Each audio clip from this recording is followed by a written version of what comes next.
Disponible depuis tout juste 6 mois, la Volkswagen Passat de 8e génération fait d'ores et déjà partie des références sur le segment des familiales, comme le fut auparavant la précédente Passat. La distance-t-elle pour autant dans tous les domaines? En offre-t-elle plus pour votre argent? Quelles sont ses particularités? Réponse avec cet essai intergénérationnel.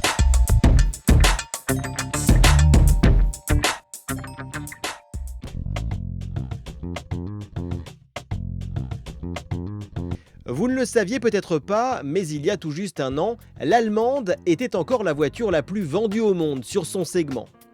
Autant dire qu'au moment de remplacer son best-seller derrière la Golf, Volkswagen n'a pas pris beaucoup de risques. Il n'empêche, tout en conservant l'allure générale de sa berline, le constructeur allemand est parvenu à lui offrir un style plus statutaire.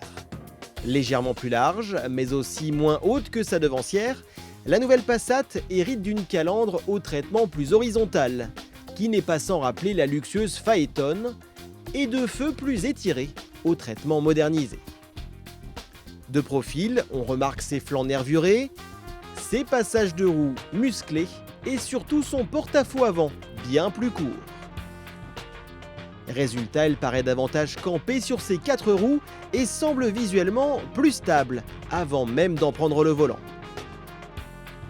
Contrairement à l'impression que nous avions eue en regardant les deux autos de face, une fois retournée en revanche, c'est l'inverse qui se produit. Cette fois, c'est l'ancienne Passat qui paraît la plus imposante, sans doute parce que sa malle se situe un peu plus haut. La nouvelle Passat semble donc plus fine, à l'instar de ses feux arrière à LED. Au final, toutes ces subtilités ne sont qu'une affaire de goût évidemment, et nous concernant, il ne fait aucun doute que cette 8e génération possède davantage de sex appeal que sa devancière.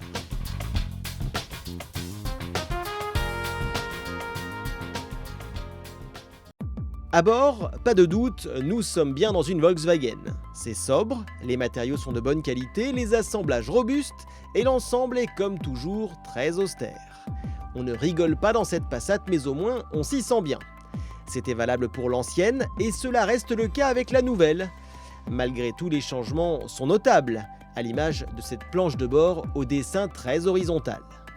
Plus large, la console centrale regroupe toujours les commandes de soufflerie, la radio et l'écran multimédia, mais ce dernier d'une largeur de 6,5 pouces est autrement plus précis et réactif que par le passé.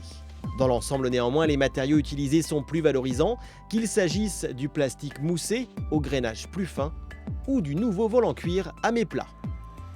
Finalement, c'est uniquement au rayon rangement que l'ancienne Passat conserve un léger avantage, à l'instar de son accoudoir central particulièrement profond. Question confort, l'ancienne Passat et la nouvelle font la part belle à leurs passagers, avec des sièges à la fois larges et confortables. Quant aux places arrière, il n'y a pas photo, la nouvelle Passat est tout bonnement royale, avec pas moins de 4 cm supplémentaires d'espace aux genoux. En revanche, sa garde au toit est légèrement inférieure, mais pas de quoi gêner les invités de moins d'1,85 m. Traditionnellement, la Passat possède l'un des plus grands coffres de sa catégorie, et si la précédente génération était déjà très pratique avec ses 565 litres, que dire de la nouvelle, qui offre pas moins de 586 litres. À la fois plus large et plus profonde, cette malle a tout pour elle, sauf peut-être une entrée quelque peu réduite pour pouvoir y faire pénétrer de gros objets aisément.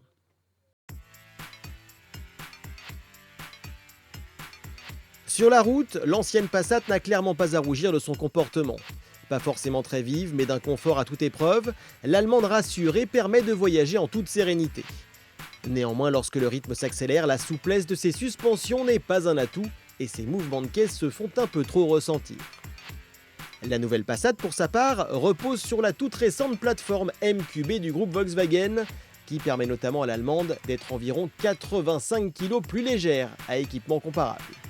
Ajoutez à cela un typage de suspension plus polyvalent et vous obtenez une auto au comportement plus fin, capable d'évoluer aussi bien à faible qu'à vive allure. Son train avant se montre également plus précis, au point de prendre un certain plaisir à son volant, ce qui n'était pas vraiment le cas avec la précédente génération. Enfin, son insonorisation grimpe encore d'un cran grâce à une meilleure isolation et des moteurs Euro 6 plus silencieux. Côté motorisation justement, il va de soi que les nouveaux blocs proposés par Volkswagen surpassent en tout point les anciens. Plus puissants, plus efficients et surtout plus performants, ils ont tous progressé Il y a donc l'embarras du choix, même si notre préférence va au très agréable 2 litres TDI 150. Au final, la nouvelle Passat coûte environ 1400 € de plus que l'ancienne, une différence tarifaire on ne peut plus légère, sachant que l'allemande est plus moderne, plus spacieuse, plus polyvalente et surtout mieux équipée.